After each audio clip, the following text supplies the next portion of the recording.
একটা জায়গায় দেশে নিয়ে আসছে যে আর বেশি দূরে নাই, যে ওই যে ৭৪-এর যে দুর্ভিক্ষ, সেই দুর্ভিক্ষ এক আওয়ামী লীগ সরকারের সময় যেমন আসছিল, আরেক আওয়ামী লীগের সরকারের সময় সেই দুর্ভিক্ষ আসবে।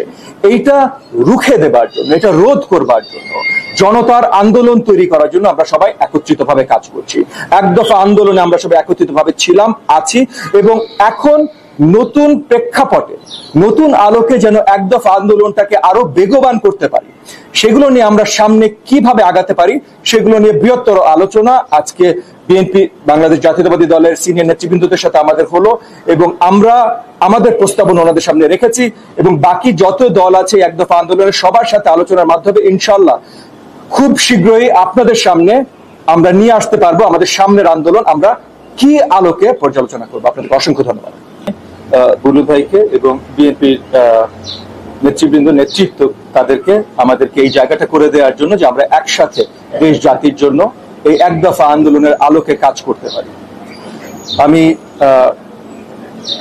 আমরা এখন যেই জায়গায় এসছি, দেশ যে সংকটমুখী, একটা পুরো ভুয়া ভাওতাবাজির নির্বাচন আওয়ামী লীগ এই ফ্যাসিস্ট সরকার বের করে নিয়ে গেল, এবং এখন সব ধরনের সংকট দেশে তারা নিয়ে আসছে। রিজার্ভ সংকট, চাকরির সংকট, দ্রব্যমূল্য সংকট, সব ধরনের সংকট তারা দেশে নিয়ে আসছে। এবং আওয়ামী লীগ এমন, আপনারা নিশ্চয়ই নামগুলো আপনারা পেয়েছেন।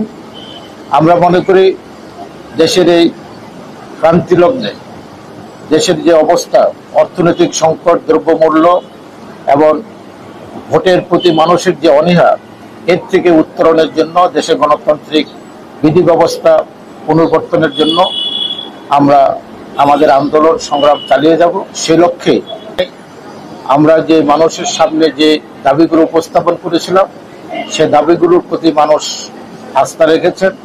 আমাদের চলমান যে রাজনৈতিক প্রক্রিয়া, দেশের ৬৩টি রাজনৈতিক দল সহ আমরা যে জায়গায় দাঁড়িয়েছিলাম, সেখান থেকে আমরা আবার নতুন করে আমাদের যাত্রা শুরু করছি। সেই পরিপ্রেক্ষিতে আজকে ন্যাশনাল ডেমোক্রেটিক মুভমেন্ট পার্টির সাথে আমাদের আলোচনা হয়েছে।